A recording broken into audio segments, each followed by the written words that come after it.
What is going on, guys? It's your boy Mr. Random. I got you guys with another video, and today's theme for the rest of the week, we're going to be featuring a lot of Crown Victoria related material.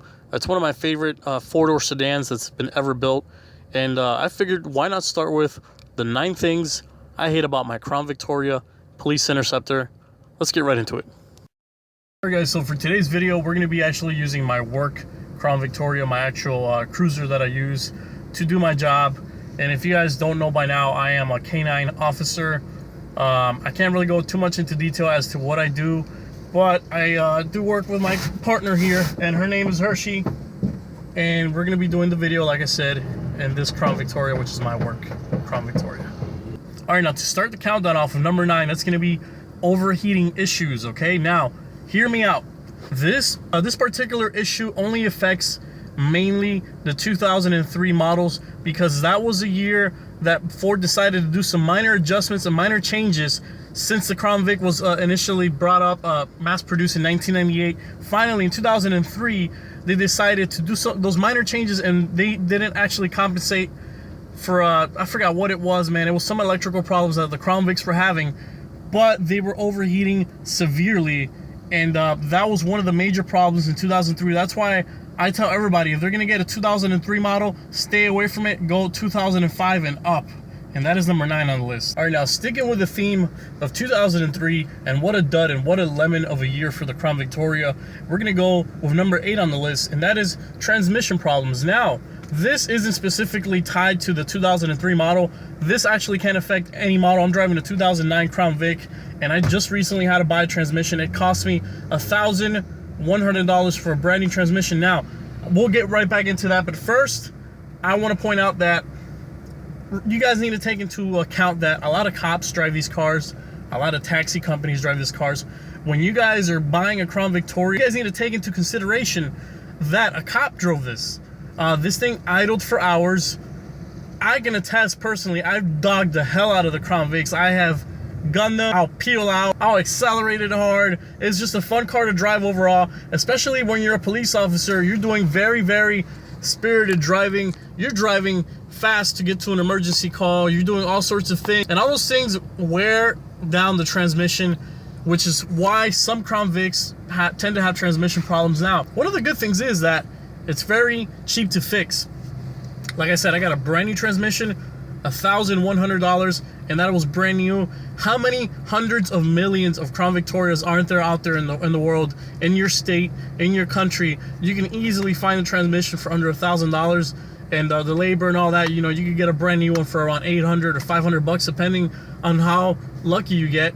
But yes, definitely they do tend to have some transmission problems.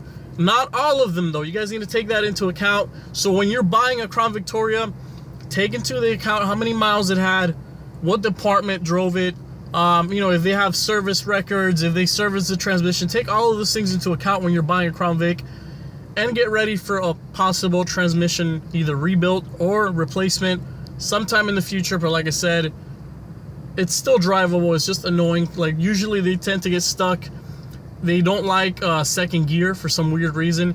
So you'll get past first gear, and then when it's getting to second gear, the revs will start going all the way up, the RPMs, and then it'll get stuck, and then boom, it'll get out of second gear, and then it goes good after that.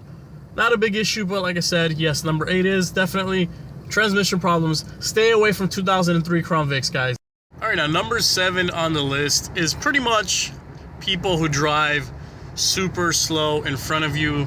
You're behind them. They think you're a cop, even if you're driving a civilian model of the Crown Vic, and they automatically assume that you're a police officer, and they slow down a significant amount, actually to the point where it becomes dangerous. Now, this is a double-edged sword kind of situation, because if you're in the car with your family and your kids and you're going on a road trip or something like that, you're going to want everybody driving slow and safe around you. But in some other cases, you know, somebody might be they won't pass you or something like that. So they just might be lingering right by your blind spot, and you're going to go ahead and try to pass, and you might end up crashing into them, and that's why it's really important to get yourself some blind spot mirrors, guys. Especially if you're driving a Crown Vic, because it definitely does help.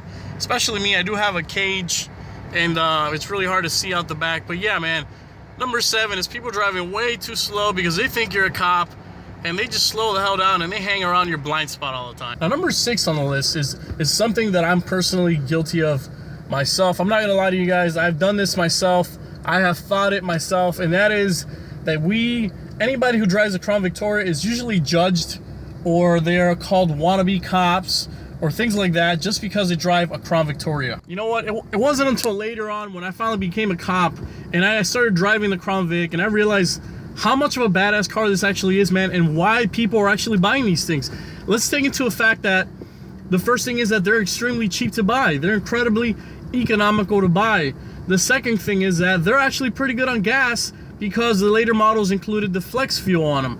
The third thing is that I fill my Crown Vic up with $25, and that is with the cheapest gas, like I said, because it has been rigged up to run on flex fuel on 87, some of the cheapest gas you can get. So you got this big old 4-door family sedan, you can fit your entire family in it. You bought it for under $2,000. It'll last you all the way up until 200 or 300,000 miles or more, okay? It was cheap. It's one of the highest safety rated sedans of all time. It was one of the few cars from Ford to get 5 stars all across. And you know what? I've seen grandmas driving it. I've seen people buying, I've seen regular folk driving it.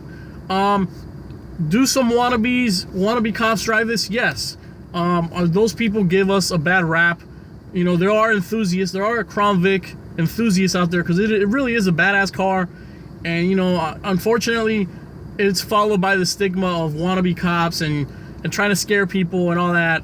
But for the most part, the people I've met that drive a Crown Vic are just really passionate about it. And, you know, I'm a cop and I drive one. That's the 6th thing I hate about owning a Crown Vic. All right, guys, so it is very windy outside, so bear with me on that. One thing, number 5 actually, of the things that I really hate about the Crown Vic is you're looking at it, guys. I don't know how well you can see it in the camera, but it's the steel rims, guys. The steel rims on Crown Victorias tend to rust very easily, and the good thing about that, there's an easy solution. All you gotta do is buy a can of gloss black Rust-Oleum black paint and just kind of spray over it. But yeah, man, the wheels very quickly and very easily do tend to rust. Like I said, I know it's a lot harder to see and I do gotta wash the car, but this is one that's been spray painted over, and you can see the difference. It's a lot shinier and it helps prevent any future rust. So that's number 5 on the list. All right, number 4 on the list of things that I hate about my Crown Victoria, it's gonna be this incredibly cheap radio, guys. Take a look at this thing. You only get 4 different bands that you can select from. AM, FM, they don't even include a cassette. There isn't any auxiliary port, and like I said, this is a 2009 Crown Vic, and by then there was at least some USBs, there was at least some auxiliary ports, but you don't get any of that. All you get is this basic hunk of crap radio. Now you need to take into consideration this is a police car. You're not really supposed to be listening to the radio anyways, because you're supposed to be paying attention to your police radio, but we all like to listen to the radio, and we all like to have our options to listen to whatever music we like.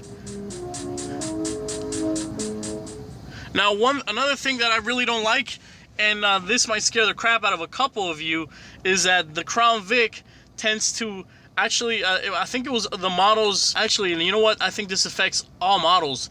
The radio tends to start turning the volume up on its own. And that scares the crap out of you, especially in the department where I work at. It's in the middle of the woods, and for this thing to just start cranking up all of a sudden, or it'll even change radio stations, it'll put some country music on or something like that, definitely scares the crap out of you. So that's number 4 on the list. It's this incredibly cheap and crappy, useless radio. All right, now for number 3, you guys need to pardon the mess. Remember, I am a canine officer, and I do work with a Labrador Retriever, and she does tend to shed a lot of hair. But without further ado, number 3 on the list of things that I hate about my Crown Victoria is, you guys are staring at it right there. No center console. No armrest. There is nowhere for you to put your arm. It just falls down. Now, here's the thing. Normally, there's radio equipment right here. That's the reason why they made the Crown Vics right here. That's why they made the gear shifter over here instead of over here, like the civilian models of the Crown Vic, or like the big brother, the Mercury Marauder, but that's something else. That's another beast on its own. But like I said, there's no center console. When you finally buy your civilian version of a P71 or Police Interceptor, Crown Victoria, guys, get ready, because you will not have any center console whatsoever at all. It is super uncomfortable, super annoying, especially if you have a passenger. You have nowhere to put your stuff in the middle. It's really annoying because you can't rest your arm. Now, I do have another version of I have another Crown Vic, and that one does. I bought a center console from Walmart, and you can do that. I think it's less than $50, guys, and it's huge. It comes like all the way up to here. You can rest your arm. It has cup holders and everything. It is awesome. However, this does have cup holders right there, so you can't complain too much. But yeah, no center console, man. Bad move. It's annoying, especially if you're buying a civilian version of this, guys. And that's number 3 on the list. All right, so for number 2, we're going to take it right back to the tires. And another thing, as you can see from the Goodyear, cop tires, Police Interceptor tires are very hard to come by, and number 2, are incredibly expensive. It does take a certain kind of tire. This car does take a very specific kind of tire, and it's not easy to come by, guys. You're going to have to go scavenge a lot of shops, go through a lot of different places just to get these police type of tires, and a lot of them don't really last much anyways, and they're just a pain in the ass, man. You combine with a combination of expensive and hard to find, man, and you got yourself a headache, and that's why it's number 2 on the list. And finally, number 1 on the list, guys, is going to be that the Crown Victoria, as of 2012, was discontinued. That means that they were no longer building Crown Victoria. They shut down production, and that's pretty much it, man, which that signifies the end of the last rear-wheel drive V8 4-door sedan produced by Ford ever, for now. And that's why the Crown Vic is kind of like a cult hit, man. You know, it's it has a special place in people's hearts.